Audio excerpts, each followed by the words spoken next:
Hi, and welcome back to Focal Point AFR Talk. Want to move on and start getting into some contemporary events on the public scene. But again, our priority here is always going to be to give the highest visibility to issues of culture and value, because we believe that's the source of America's strength. Just as Alex de Tocqueville understood that the source of America's greatness wasn't found in our harbors, it wasn't found in our fields, it wasn't found in our factories, it was found in our churches, particularly the pulpits of America were aflame with righteousness, and that, he understood, was the secret to America's power. We still believe that here at AFA, and that's why those are going to be the priority concerns for us. We're going to get to this other stuff as we do every single day, but this is going to be paramount for us. Now, we're coming into the Christmas season. By the way, I encourage you to get your Christmas buttons, wear them and share them. Got some great Christmas buttons, freshly designed every year. They say Merry Christmas on them. And they refer to Isaiah 9:2. The expression on the buttons is "A light has dawned." That's from Isaiah 9:2. The people who walked in darkness have seen a great light. So give us a call, 877-927-4917. That's 877-927-4917. We're selling these in packs of 10.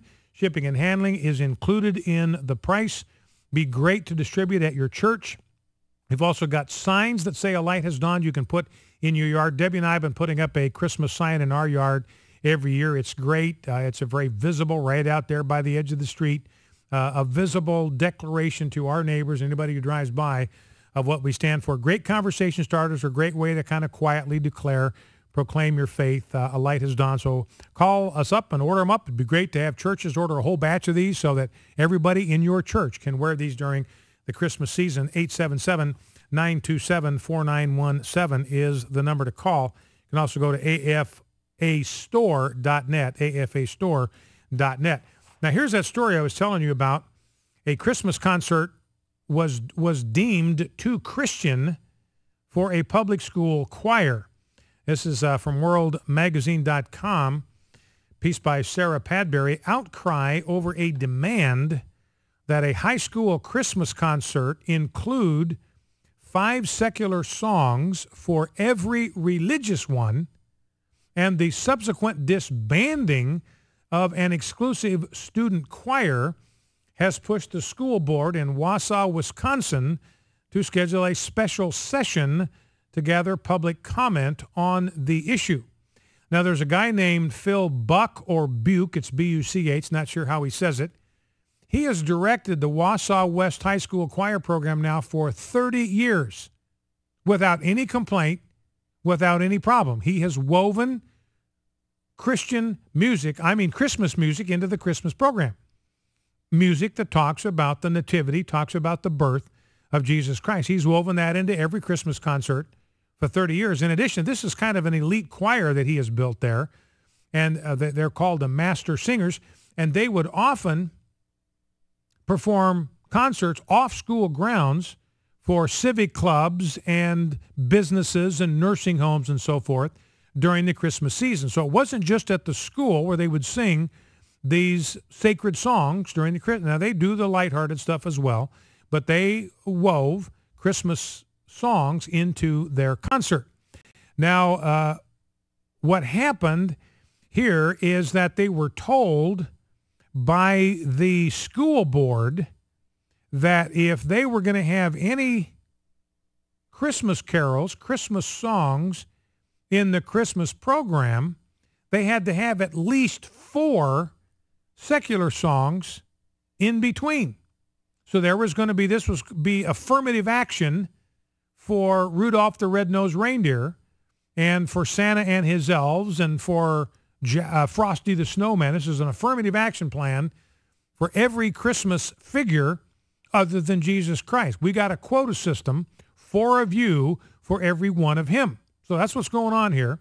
Affirmative action for Santa's elves. Anyway, the choir master, this guy named Phil Buck, who's been doing this for 30 years, he says, over my dead body. Not going to do it.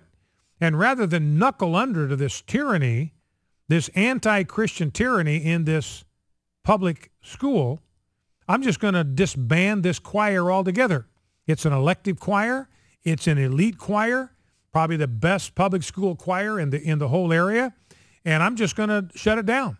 And I'm canceling the Christmas concert. I am not going to knuckle under to this kind of Neanderthal kind of tyranny. I mean, America was invented to get away from this kind of stuff. So he said, look, I'm not going to knuckle under. They had some attorney that was hired by the school that said, look, that caroling is getting too close to violating the separation of church and state. So again, and they had not received any complaints. They hadn't received any threats of lawsuits. They just crumbled.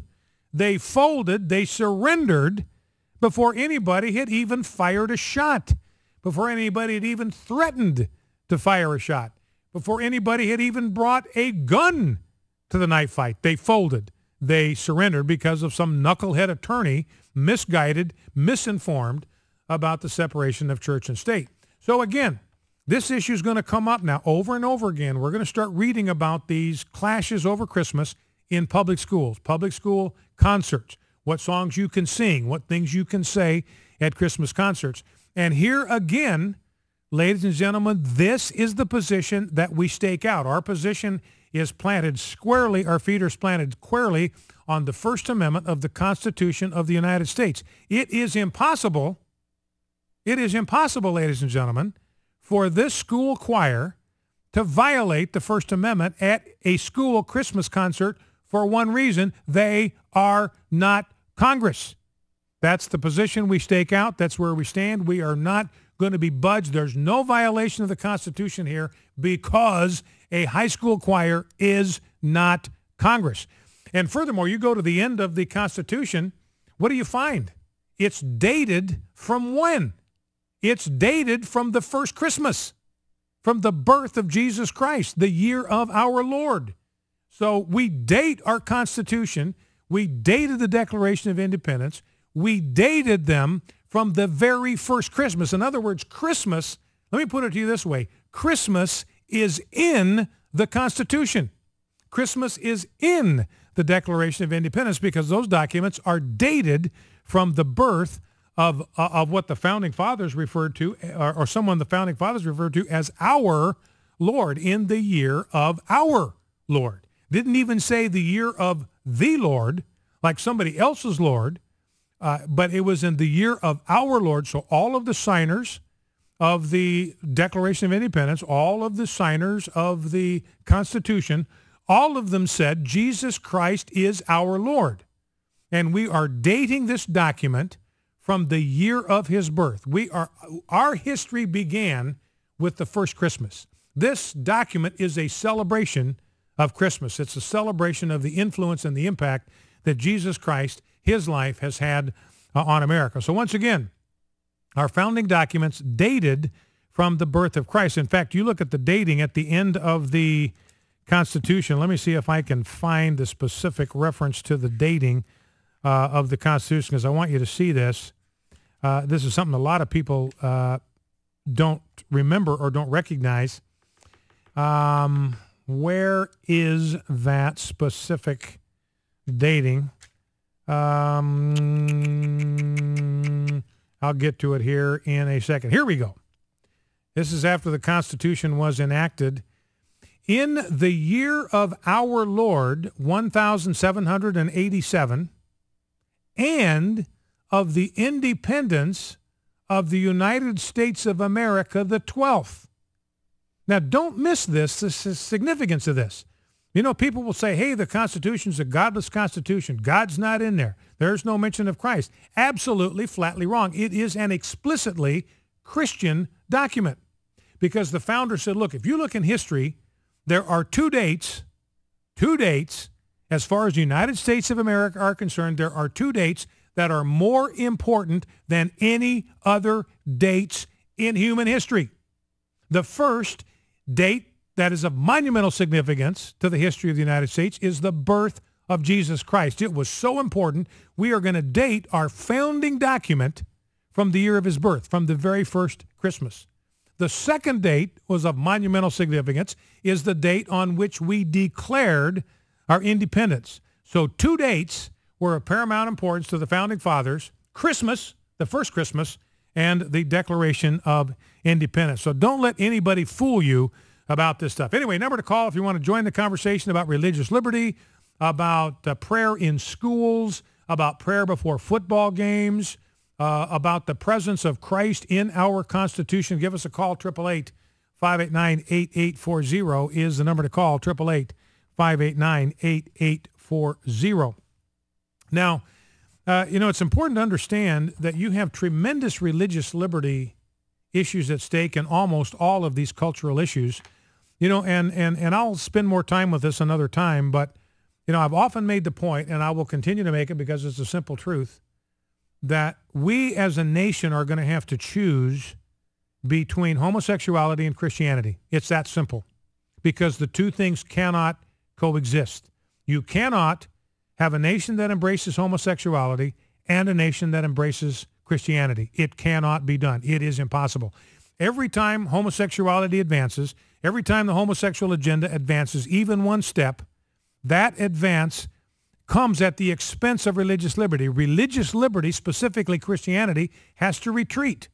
So every advance of the homosexual agenda comes at the expense of religious liberty. And I'm going to illustrate that when we come out of the break, and then we'll take your phone calls. But I think it's very important to understand when we look at the issue of religious liberty and this myth that the Constitution is a godless Constitution. And you think that, they will say, hey, well, that's just a date. They're just dating it. It's just on the calendar. It didn't mean anything. Well, that actually hurts them. Realize that hurts their case, because what they are saying then, if it was just customary and it was just conventional and everybody did it, what they are saying is that the Founding Fathers were so used to dating every important document from the date of the birth of Jesus Christ that they didn't even give it a second thought. So, that just makes their case worse for them and not better.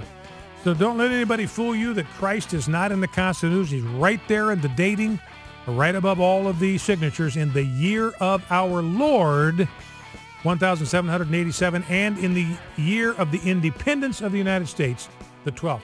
Focal Point AFR Talk, 888-589-8840. 888-589-8840. Be right back.